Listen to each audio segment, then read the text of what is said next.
What's up? 2, 3. Bam, bam, bam, bam. Welcome to the Gumbo Podcast, season 1.5. And yes, we are live on YouTube for all of those folks that don't know. My name is Nigel Henderson, aka Nigel with the Knife. This is my co-host. Hey, what's going on, guys? My name is Omar, aka O Marvelous. And our first season, we talked to a lot of talented, independent, trailblazing individuals, and one of them was Brandon Broussard. So thank you for joining us. But we have writer, director of TV and film, Brandon Broussard. And also my co-host, Hennessy Black. Bam. Hennessy Black.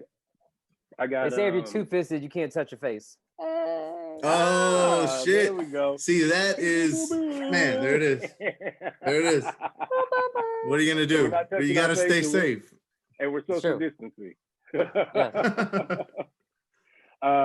We have some viewers already online with us right now, and they said don't drink it too much before they drink too much. Oh, just no. one shot. I can blame That's like one of I my can blame main it on the flaws. alcohol if I say some ignorant shit. So, man, it is what it is. No, some of these shows you could hear it. You could hear us towards the end. Just it's just like, ooh, y'all going down. Like definitely drank too much. What's going on? All right. I think it's funny. One shot.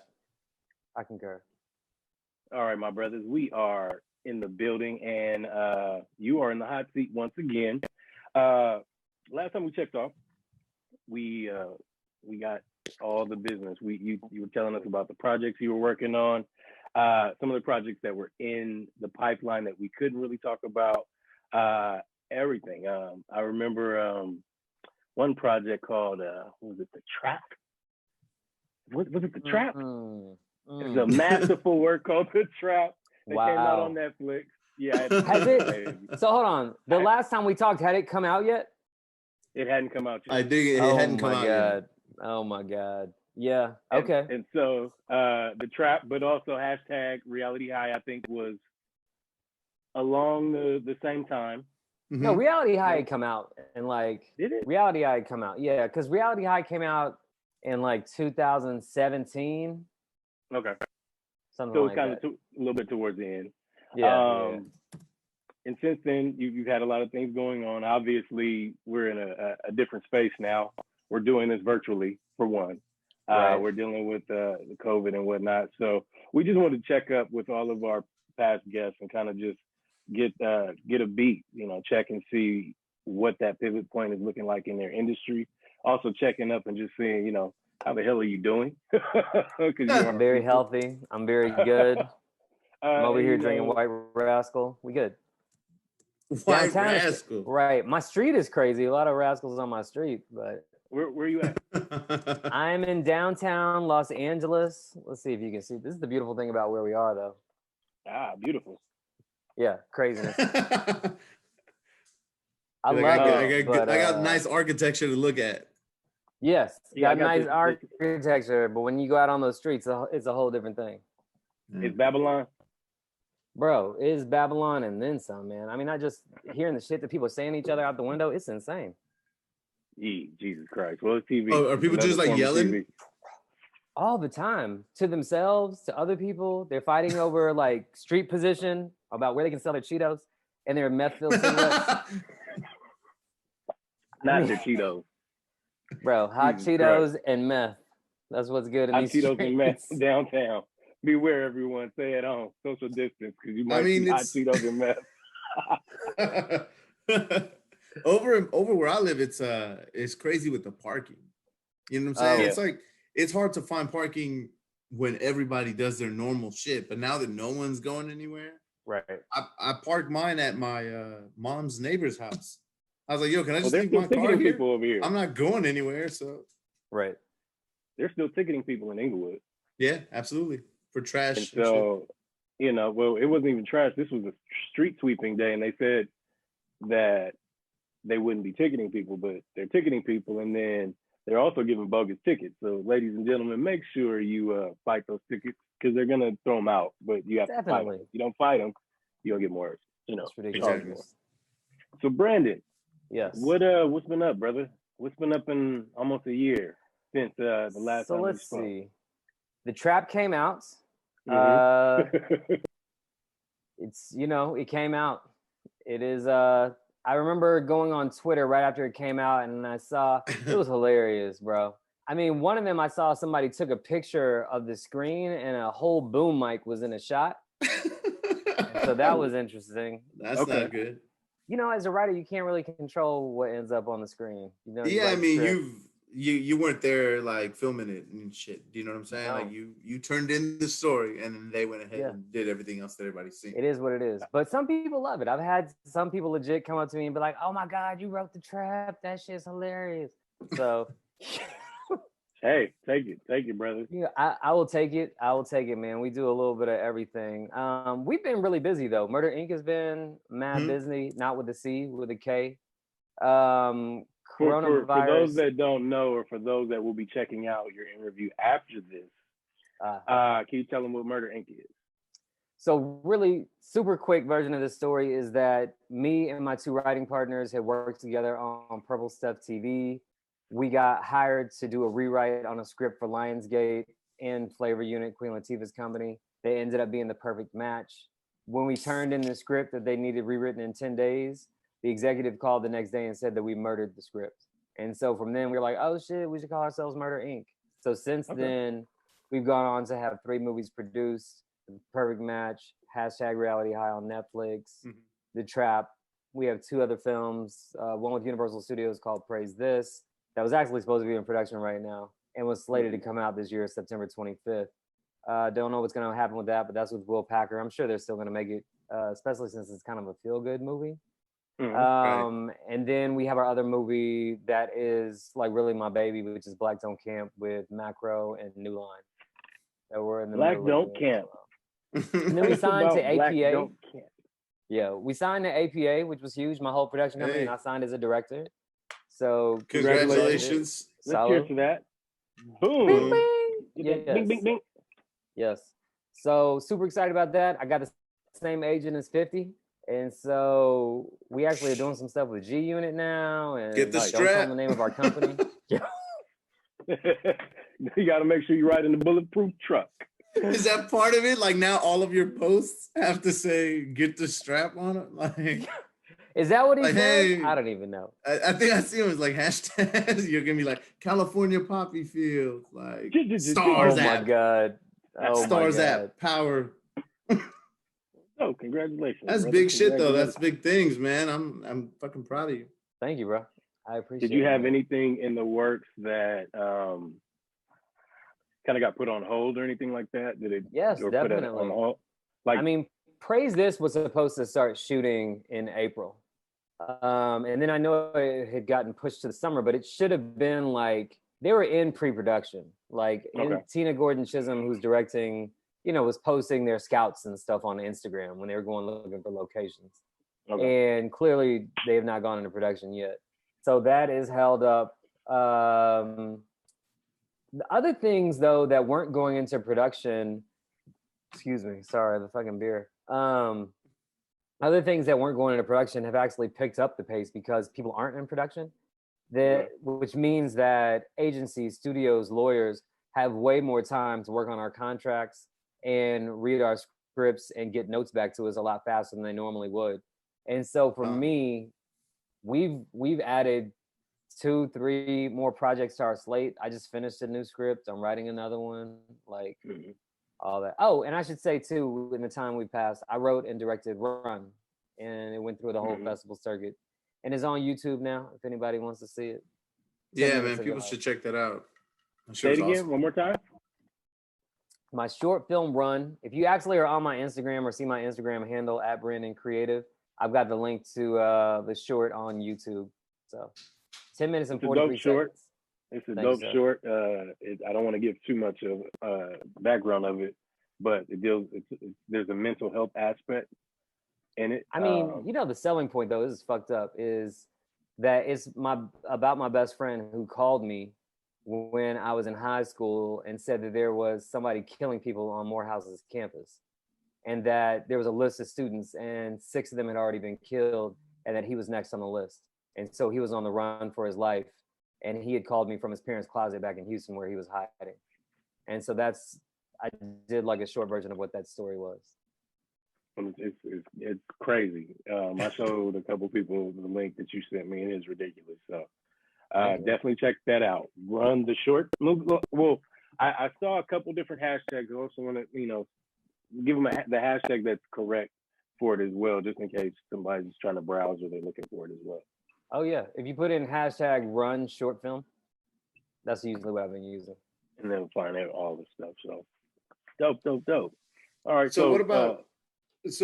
My bad. I was just wondering. So what about now? Like as a writer, I mean, you're kind of used to essentially writing in your spot. You know what I mean? Creating, on your own or with your team, I should say. So are you guys doing like virtual, writing sessions and stuff? Yeah. So we have like several meetings every day, just like general meetings with different production companies and stuff. Like this morning we had a meeting with the guy that produced Tag and a whole bunch of other films, like basically big feature comedy films with huge starring actors and Broken Record production company, I think it was. But anyway, we did a Zoom for that. And then we had another meeting about another script that was also a Zoom, like right after that with Revelations, which is Morgan Freeman's company. And then we actually met on Zoom for like 3 hours and went over some notes that we needed to do. But yeah, we've had like a virtual writer's room every day. And we just, because one of my partners has 2 kids, and he's having to do like daddy daycare at home, he can't work until 4 p.m. And so I work on my own stuff until 4, or we take meetings in that time too for like an hour or 30 minutes. And then we just work from 4 until every night. Do you see, what do you see the trend being for, moving forward? Do you think a lot more people are going to be kind of doing the virtual writer's room? No, definitely not. At first we were doing this shit and everybody was like, this shit is great. It's so efficient. I don't have to drive to your office. I get to do Donald Duck. I don't even have any pants on. And now everybody's like, fuck this shit. Like, I want to see you. Like, I don't want to look at a screen. I don't need to look at a screen anymore. I already looked at a screen all damn day writing the scripts. And so now I've got to do my meetings on a screen too. Like, it's a lot. I'd much rather see people. I want to see y'all right now. I don't want to, Yeah, fair enough. Like, I'm gonna be out in the streets doing hood rat things with my friends. That's right. Right. It's a different energy when you're actually in the room with somebody. It really is. What do you think about? It's great that this technology exists, but all that. Yeah, I mean, what do you think about like the content though that's going to come out? Do you think there's going to just be like a ton of like COVID movies that are like being written, or do you think people will like not really want to touch it because they're like, look, it was this. Do you know what I'm saying? There's definitely going to be a ton of people writing their version of Quarantine that they think is brilliant. That they think is, think is brilliant. Quarantine Negroes. Quarantini. My story as a bartender. No, I think, people are definitely going to be writing their scripts. I think that there'll probably be a couple original ones that are really interesting. I had read about a dude in Canada who wrote one during quarantine and shot it, kind of about how Asian people were experiencing prejudice after Trump came out and called it the China virus, and how the lashing out that they've experienced, right? And so that's a movie that was already made. But I think that there'll be some interesting things. I think there'll be some shitty ones. I think there'll be some scripts that just stay on people's computers, like all this stuff. When Katrina happened, some people did stories about it that were really good. I think documentaries will be more interesting than anything. I think people might want to look back and see what actually was happening. Like even y'all's boy Brian, I saw him do kind of a photo essay on Instagram of just going around the city shooting. And it was dope as hell. Like, I want that content. Like, I wanted to see that. I was like, oh, this is dope. And I shared it with a bunch of my friends. Like, this is really awesome. There's a colleague of mine has been doing one in New Orleans as well. Just going around, not necessarily the same premise as Brian, but taking pictures of families on their porches and like kind of how they're dealing with it. I saw another artist by the name of Kermit Ruffin he's been going like in random ass hours in the French Quarter, and he plays his horn walking down the thing. It just looks crazy, but it's really dope. A lot of people, it's an interesting place right now where people are expressing themselves creatively, and then also kind of getting out of their own funk, because it's kind of a look. The real come up is to shoot the next 28 days later. I mean, you know, get out there on those freeways at a time when there are no cars coming and you got your end of the world movie. You can knock it out right now with no permits. I'm just saying. That's free. I just watched that. Go out. I just watched that again. Like I seen that movie obviously, but man, right? Oh my God, dude. Yeah, let's get back to what'd you say to Black Don't Camp? Oh yeah. Yeah, you're not getting away with that. Yeah, because I'm gonna say that. Where did you get the motivation for this movie? Crazy.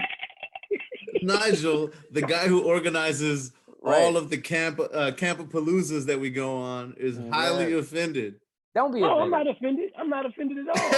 I know exactly. I know I'm gonna be in this movie. I'm gonna be in this premiere, and I'm gonna watch and say, I know who he's talking about, right? I know exactly what's going on. Yeah, if you haven't cast the Mexican guy that's hooked up with like the one like fucking sister, and then she shows up, and then they're like, "Oh, you brought this fool? Who brought Jose?" And I'm totally down. I mean, you can hit Michael Pena if you want. Like, I'm sure, but like, you know, if he doesn't hit you back, bro, I'm totally down. I got you. I know where to find you. We good. No, man, it's exciting. This is, you know, we've made a lot of stuff, but a lot of stuff that we've written, whether it was Perfect Match was a rewrite for somebody, even Reality High was Queen Latifah's company asking us to write a She's All That with a Black female lead. The Trap was a rewrite. Praise This was something that Will Packer was looking for, and we went in and pitched our version of what they were looking for. Black Don't Camp is our first spec script sale. It's our first, like, this is my voice, this is my world, this is the story that I want to tell. It's my version of Get Out. It's my Moonlight, you know, it's whatever. Nice. You know, as an artist, like what we really want to say and how we really want to sound. And so it's taken a little bit longer than I would like, but we are with the company we want to be with. We're with New Line, who did Conjuring, which did hundreds of millions of dollars in the box office and knows how to distribute a genre film. We're with Macro, who's made films that I love, you know, and it's a Black-owned company that Charles King, and they get my voice, you know, and Mark Wright, and not just my voice, I'm sorry, the voice of my team, Murder Inc. And so, you know, it's, like I said, it's taking a little bit longer, but all in God's time. Like, we're just pushing along. But I think that's going to be one of those moments. I think that movie's going to be an event, you know? And we have other dope shit going on too. But you were like, yes, Black Don't Camp is definitely inspired by our camping trips. Like, I literally saw Get Out in the theater and turned to my writing partner, Jana, who loves horror, and was like, I've got one of these. And then I proceeded to tell her about how we went camping. It was actually two different trips. One was when I went camping the first time I ever went to Kern, which was like a year or two before Campapalooza, before I ever went for my birthday. I went with some other people that turned me on to it. And two girls, as we were riding down the river on our tubes, had on scarves. And just to protect their skin, because, you know, you're on the river for like 2 hours to get to the hot springs. Yeah, you burn them. So, bro, we know. Yeah. So you get to the hot springs, though, and the locals are trying to hit on our girls. And when they get rebuffed, they start questioning why they have on scarves. And is that a religious thing? And, you know, and so we start to get into a back and forth with them that it has to be squashed. And the other one, obviously, when you and I were there and we had a conversation with the neighbors, and it just got real serious real quick. I'll just say that. Well, in real life, it could have been a very hairy situation, but there was weapons, there was people, there were weapons, there were people, there were Russians, there was just a lot. There were Russians. Russians. Yo. I think there was some meth in a strobe light. Probably. But we're not gonna give them too much details about the project. No, you're gonna have to save it for the film. All right. We talked about some projects that you had in the past and projects that you're working on now. And we kind of alluded a little bit to it. But what does that pivot in your industry look like right now? Like how are people kind of changing gears or kind of turning, making that change to figure all this craziness out? This is kind of a boring answer, but I'm going to just tell you what people have told us. And that is that each studio is treating it differently, right? And so what we're doing on our end, we're still active as hell. Our agents, I can tell you what the logistics of it look like. Our agency, all of APA, is working from home. Like, we call them on their cell phones. We're doing Zoom calls with them. They're setting up meetings for us just via email or whatever, right? Luckily, we already had the infrastructure for this to continue without missing a beat. And that's what's happened. And so we still have a ton of meetings every single week. Since we've been on quarantine, we had a movie over at Ivan Reitman, who does Ghostbusters. I mean, did Animal Farm, did Animal House, did like Disturbia, everything back in the day. The new Ghostbusters, like huge producer. So we have a movie with his company that's kind of like Goonies meets Real Genius called Teen Conference that takes place in Dubai. And we finished developing the project. We attached a director named Jake Karras, who's a huge feature film director, as well as directing like comedy specials for Ali Wong, Bill Burr, Hella TV, Parks and Rec. Nice. So we attached him all via Zoom. Never met this dude in person. And the same thing with our TV project with Confluential, which is the company that does Black Love on OWN. They're homies also. Tommy Oliver, Cody Oliver, Mel Jones is over there that did Burning Sands. But we've been meeting with them via Zoom, and we attached a director also like via Zoom. We attached Nzinga Stewart, who just directed Tall Girl for Netflix. She also directed Little Fires Everywhere, Scandal, Grey's Anatomy, some episodes of Black Monday, which is most important to me because what we wrote is a comedy. And Black Monday is hilarious to me on Showtime. And so Don Cheadle, right?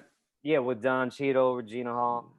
And so we attached this young woman, Black female director, to our TV show. And so we're still getting busy. Like, and not only that, like, we've attached those directors and now the projects have gone out.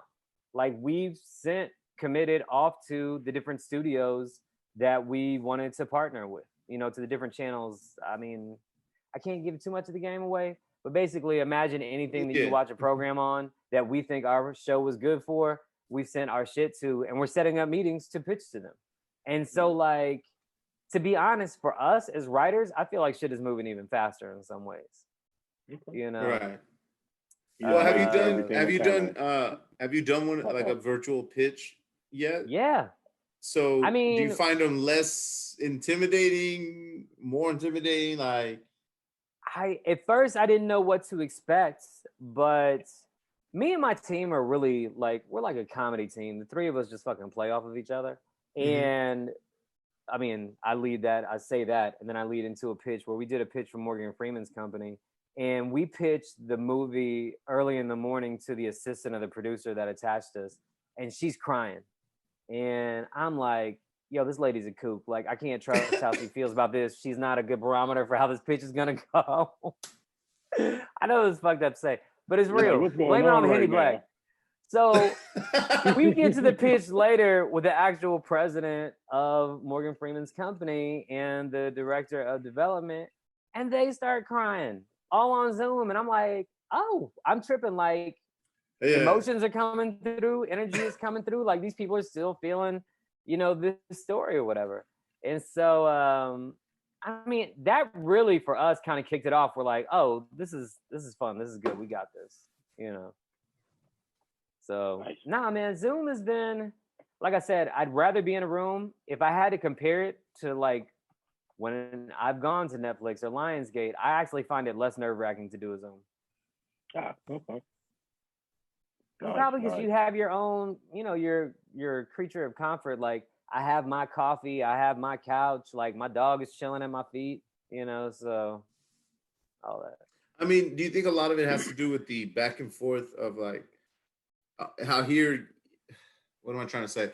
Like, the conversations are staggered on these Zoom calls, right? Because you're talking over each other or whatever. So I feel like you don't have that same feel. Like it's almost tactile, like where you can bounce ideas even faster because you know what I mean? Do you understand what I'm saying? No. Like there's In a a certain level of room- eye connection. Like Yeah, I think in a room we're better because there's a certain, like you said, there's just an energy and there's a quickness. You know, I mean, like no matter what, you're losing a step when you're on Zoom, especially when you're talking about comedy because so much is about timing. And so I Right. don't get to play off of my writing partners as much as I would in a room. But still, you get to have your script right in front of you because you've got your laptop and you're dealing with technology. And it's just, there's some things that just make it a little bit easier. Like you can control a larger piece of the environment, but it's still a separation. Yeah. It's a trade-off. well, Now, mind you, we and still haven't gotten a check over quarantine for anything we've done. So That's the other part, right? It's like, where's my stimuli? Where's my stimulus check? yeah, universal. well, and my real stimulus check, the real check. yes. I need to simulate the house. We like all that. how's this for a all I've been segue? buying is food. I was like, how are you stimulating your mind outside of writing? Because I mean, writing and all of this is now work as much as you love it. Obviously, that's why you started doing it. But there's got to be something else that, you know, when you take a break from that to do other stuff that are keeping you busy or not you losing your mind. I took this as a challenge to myself to finish some scripts that I had been talking about doing for like over a year. And I just was like, man, I want to like hustle. I want to come out of this shit with like several scripts under my arm. And so I just finished writing a feature version of the story. It's kind of like a Black Mirror-ish type movie. It's about a Black couple in the near future that are married but are disagreeing with each other. And they find out about a pill that allows them to switch consciousness with each other for a day. And so kind of like on some old Neuromancer Sim shit where like you can see through somebody else's eyes. Like these two people actually get to experience each other's world, go to each other's jobs, and like really walk in each other's shoes literally for a day. There's a twist and they end up having to be in each other's bodies for a little bit longer. But it's a funny little movie. I finished that and I'm writing the feature version of Run. And then the feature version. Nice. Okay. I literally just started on that today. And then my fiance and I, like, we've gone to the poppy fields twice, which is hella cliche. I see everybody on Instagram doing it in LA. You guys are those people, huh? Y'all are the reason that they got shut down. Exactly. You guys are killing the poppies, right? You're killing all the plants. It's like, look at my selfie, but I'm killing all of this shit. It's never coming back. Thanks. Have you made it to the beach to see the luminescent waves? Oh, is there bioluminescence right now? I didn't know. There's bioluminescence going on. Yeah, that was the nerdiest thing for me to say, but yeah. But no. Whoa, is there bioluminescence going on? You know why, though? It's because in our scripts, we often try to write our young characters as being interested in STEM, science, technology, engineering, and math. And so in #RealityHigh, we made Keith Powers' character, even though he was a really fantastic Olympic level swimmer, we made him interested in I can't even think of the word, the fucking beer is messing me up, but in biology and marine biology. And so he takes his girl out to the ocean to show her that there's this certain time of year when they actually have bioluminescence, and you know, it's kind of a romantic moment. So that's why I was excited. Man, go out there and get some romance. Hey man, it's happening, bro. But I will say another couple of things we've done is I meditate, pray, and work out every morning. And me and Micah work out a lot together. Like the Nike training app has free programs for the premium, which is so clutch. Last week. Oh my god. I've definitely been icing my old ass knees. Like, yo, that little the Australian girl, yo, she kills us every time. Is there anything on there by Billy Blanks? I'm a huge proponent. What about Sean T?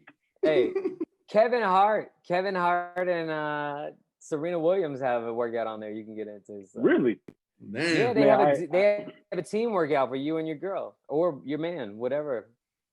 Well, it's just her bench pressing him. She's like, this fool weighs nothing. Hey, bro, man, she was definitely good at squatting. So I've done the beginner workouts, and I was like, okay, I could maybe intermediate, a little bit more intensity. I can do that. I can knock it out, no issue.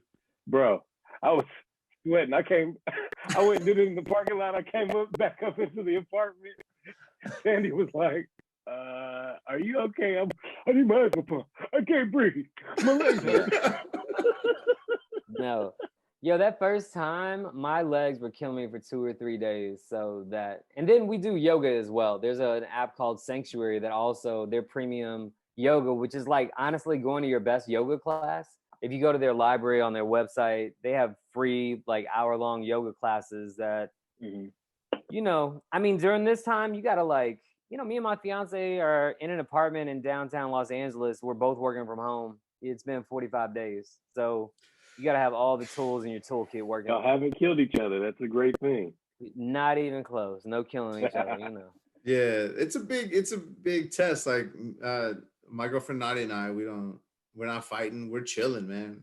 It's like, eating and playing video games and smoking and everything and all that good stuff.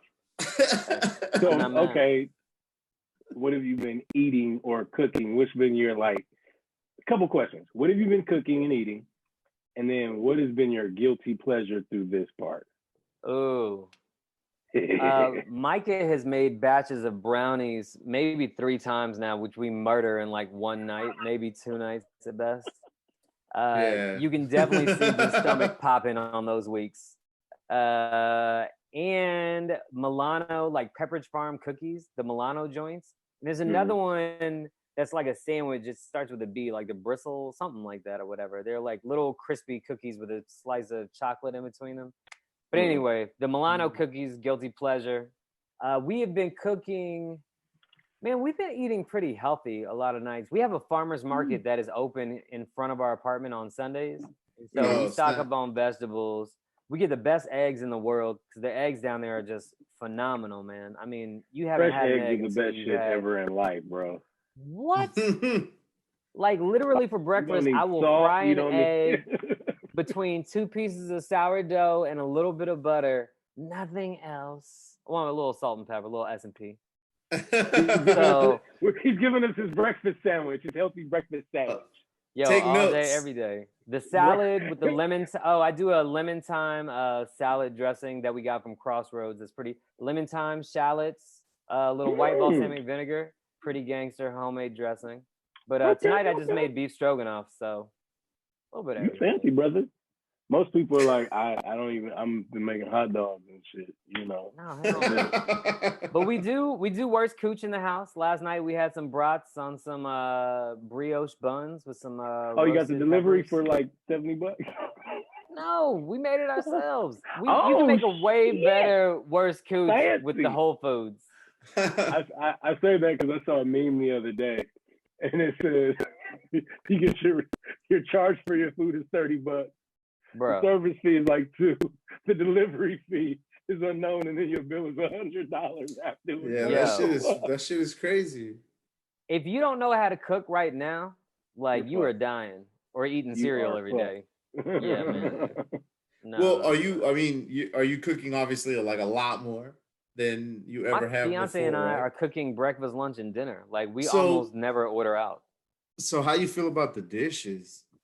Like, bro, I feel like it's nonstop dishes at my house. Yo, it's nonstop. We lucked out and got a dishwasher recently. Look at these hands.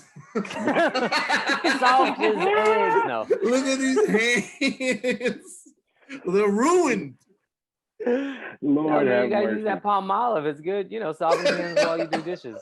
I only use Fabuloso for everything. Oh, wow. That would explain things. That's why I'm not sick. I smell like lavender, but it's like lavender's coming out of my.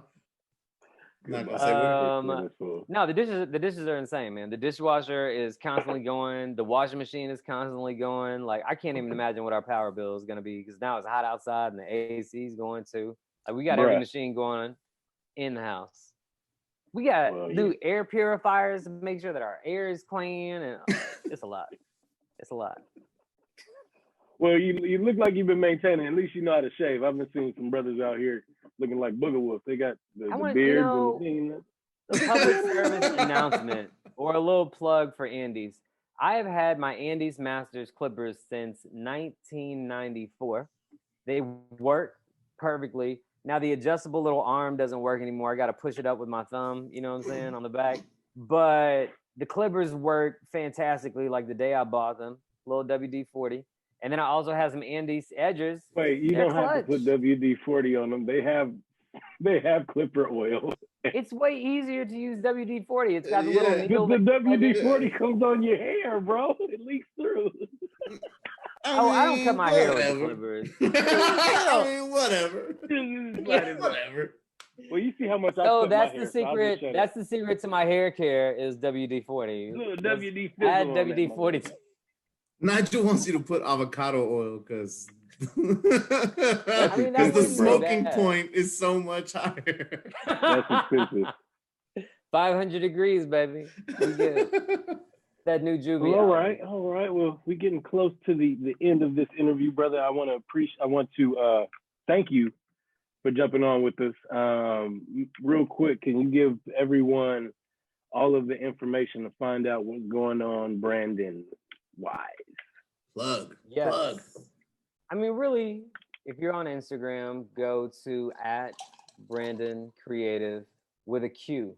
BrandonQreative on Instagram, because I usually post my work on there. I very rarely post like personal stuff on there anymore, but if you want to see my next movie or whatever we're working on, if we're on set on something, I post it on there, or we post it on Murder Inc. LLC on Instagram. But mostly just go to Brandon Creative. That's how you can Look see at Run. it closely when you look for it. Look at it closely. So @Brandon Creative, watch Run, it's gangster. And then you have projects that are on Netflix right now. So Oh tell yeah, what projects you you got can go going on. Look, I love #Reality High. It is a little high school movie, but it was fun. It's got It's two great. black leads. It launched this is per Ian Brick, the executive at Netflix. It helped launch their YA craze that led to all those other films that they make over there. It kind of messed us up because we weren't writing more YA stuff. So we went back and they were like, no, thank you. But yeah, #Reality High is on Netflix. I think Perfect Match is actually playing on BET. And Praise This will actually be coming out in theaters. Okay. Probably not till next year now. And Black Don't Camp will also be a theatrical release in 2021. So, Man, All nothing right, but good. big things, bro. man, it's popping. We're trying. Committed with Confluential, Teen Conference with Montecito Pictures, Flying Lessons with Morgan Freeman's company, and on and on and on, man. We are hustling. We are hustling, Okay. man. As you should. Yeah. Hopefully the next time you guys talk to me, I'm working on directing my first feature, which will be Switches or Run. I'll have If both you scripts, answer the so call. Yeah, Right. like I mean, I'm like always it's here. up to us. I'm Who are always you? here. I don't know who you guys are. Like, you No, cook, right? Get out of never there. that. Never that. Y'all are right. family. He said you cook, right? Well, all right, ladies and gentlemen, this was the first episode of season 1.5 of the Gumbo Podcast. Thank you again, Brandon, for joining us. Thanks again for all the folks that joined us on YouTube. We're going to make sure we cheers real quick. Yeah. Hey, Remember, if you're two-fisted, you can't touch your face. that's Everybody. right. Can't Stay touch your face. safe. Get into Can't touch it. your face. All right, make sure you follow the Gumbo Podcast on Apple Podcasts, and then also make sure you follow us on YouTube at the Gumbo Pot TV. We'll be doing these episodes all the time. Holla! It's been real. Thank you guys. Later, brother. Thank you so much. Thank you.